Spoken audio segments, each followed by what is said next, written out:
Assalamualaikum warahmatullahi wabarakatuh. Oke teman-teman semua, pada video kali ini kami akan membagikan sebuah topik yang menarik dan fundamental dalam dunia pemrograman.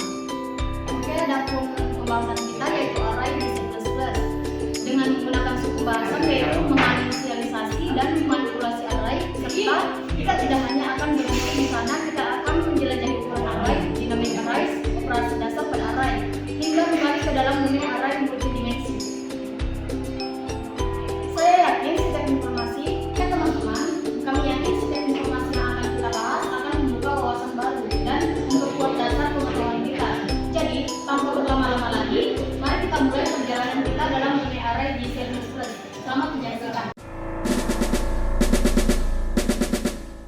Pertama-tama kita akan mengulik konsep dasar yang menjadi landasan dari topik utama kita pada video kali ini. Ini bertujuan memberikan pengenalan singkat tentang apa yang dimaksud dengan array dalam dunia pemrograman. Array merupakan struktur data yang memungkinkan kita menyimpan sejumlah nilai atau elemen dalam satu variabel.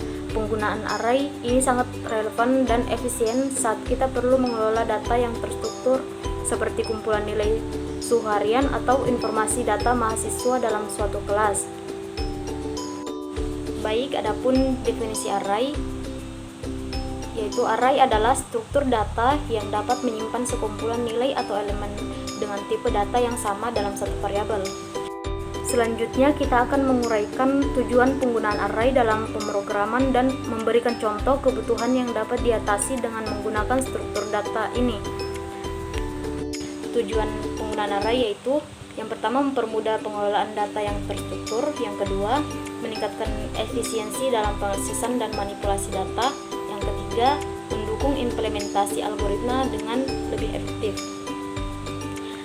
Adapun contoh kebutuhan penggunaan array yaitu yang pertama penyimpanan nilai-nilai suhu harian dalam satu minggu, yang kedua representasi matriks untuk perhitungan matematika, dan yang ketiga yaitu penyimpanan data mahasiswa dalam sebuah kelas. Oke teman-teman, selanjutnya kita akan memperdalam pemahaman kita tentang array dengan fokus pada dua konsep utama, deklarasi dan inisialisasi. Kita akan mengeksplor lebih jauh cara mendeklarasikan dan menginisialisasi array, serta menghadirkan contoh kode untuk memberikan gambaran yang lebih konkret. Deklarasi array dalam C++ dilakukan dengan menentukan tipe data elemen dan memberikan nama pada array tersebut. Contoh sederhana adalah deklarasi array A dengan 5 elemen bertipe integer. Setelah kita mendeklarasikan array, kita perlu mengisinya dengan nilai. Inilah peran inisialisasi. Cara umumnya adalah langsung memberikan nilai pada saat deklarasi, seperti contoh berikut. Integer nilai 5 sama dengan 90, 85, 88, 92, dan 78.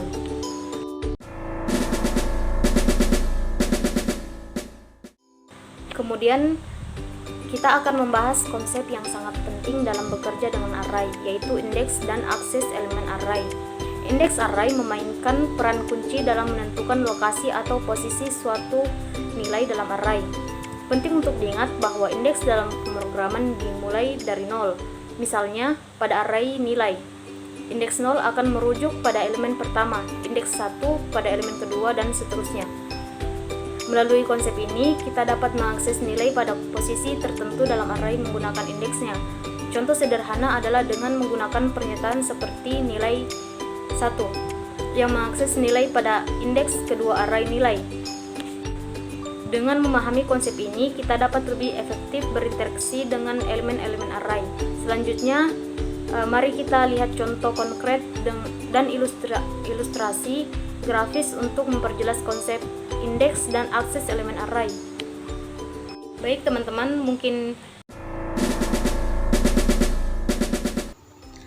Baik, selanjutnya kita akan masuk ke dalam materi ukuran array dan dynamic array.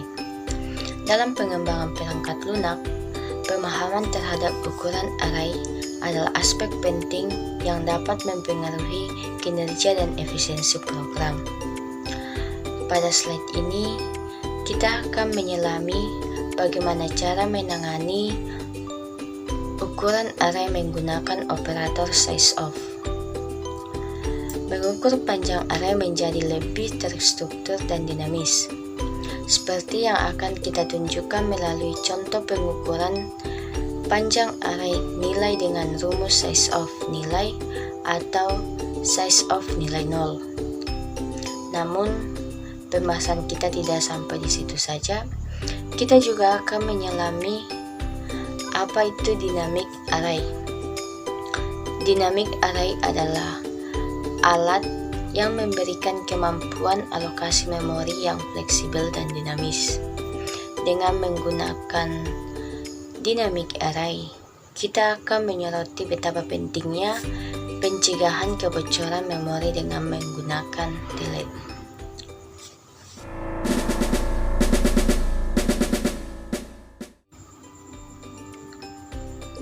Baik, pada slide sebelumnya kita sudah membahas materi tentang ukuran array dan dynamic array.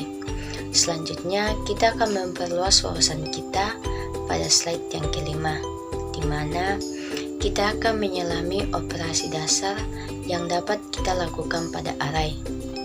Dengan mengintegrasikan loop seperti for atau while, kita mendapatkan kemampuan untuk mengakses dan memanipulasi setiap elemen array dengan efisiensi. Melalui contoh penerapan loop, seperti dalam kode total tambah sama dengan nilai, kita dapat merinci cara menjumlahkan elemen-elemen dalam array dengan cara yang efisien. Tidak hanya operasi penjumlahan matematika, kita juga dapat menggunakan operasi matematika lainnya, contohnya pengurangan atau pembagian yang dapat kita aplikasikan sesuai dengan kebutuhan masing-masing. Slide ini akan memberikan kita pemahaman mendalam tentang bagaimana operasi matematika dasar dapat dilakukan pada array. Juga, array dapat mengoptimalkan kinerja program secara keseluruhan.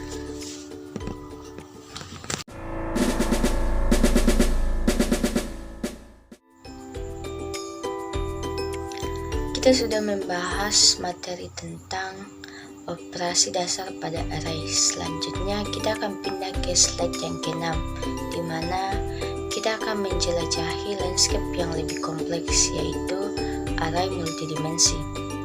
Pada bagian ini, kita akan merinci konsep dan penggunaan array multidimensi dengan fokus khusus pada array 2 dimensi.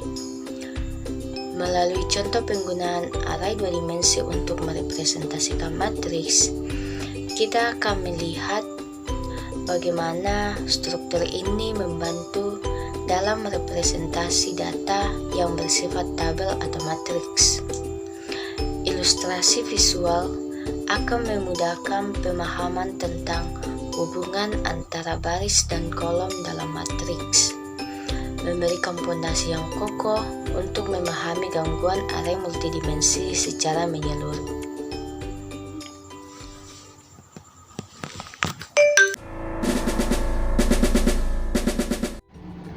Sebelum kita melangkah lebih jauh, izinkanlah saya memberikan konteks hubungan erat dengan fungsi dan array.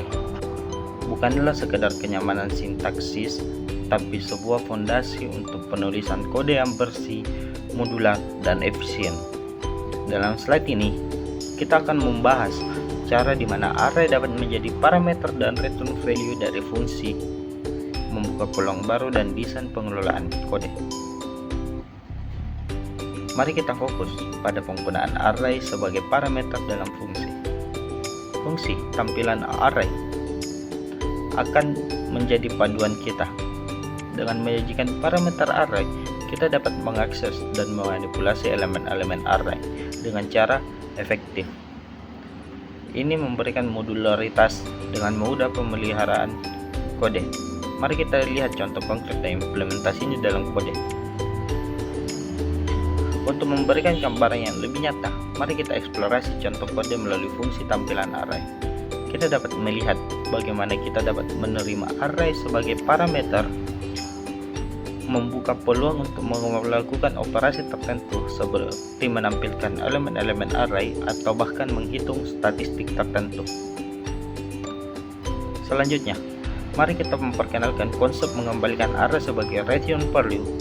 Fungsi buat array dinamis akan menjadi pusat perhatian.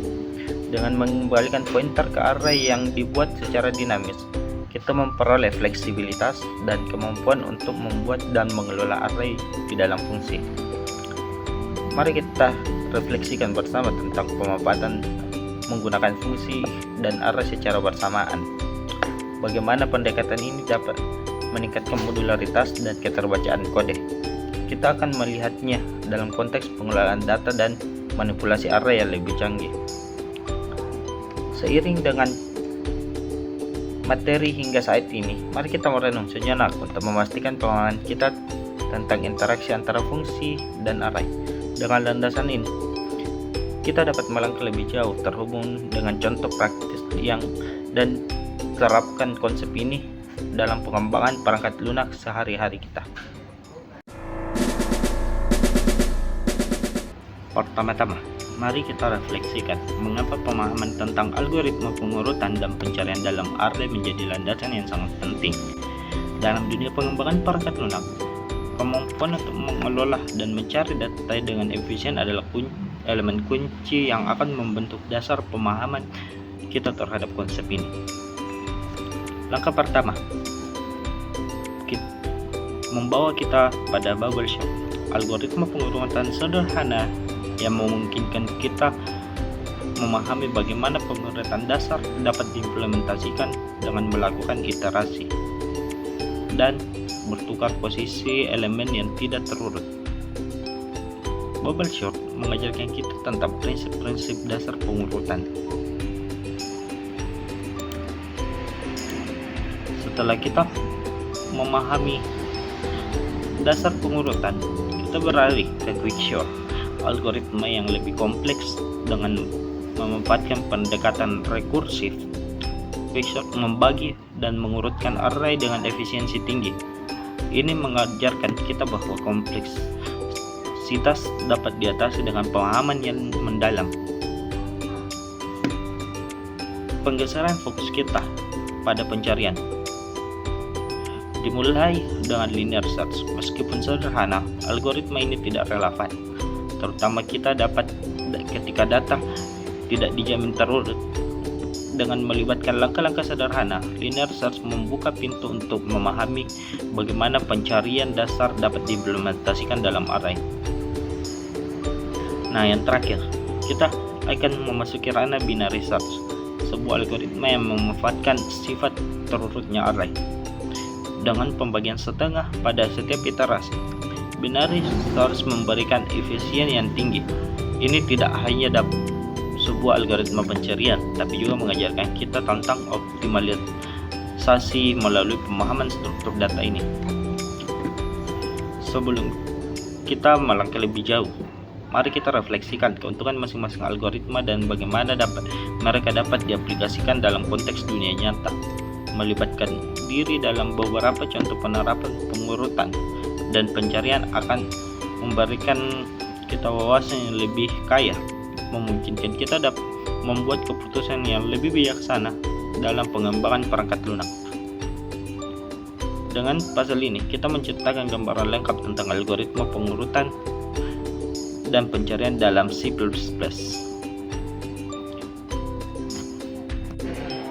Oke teman-teman, itulah tadi presentasi dari kami.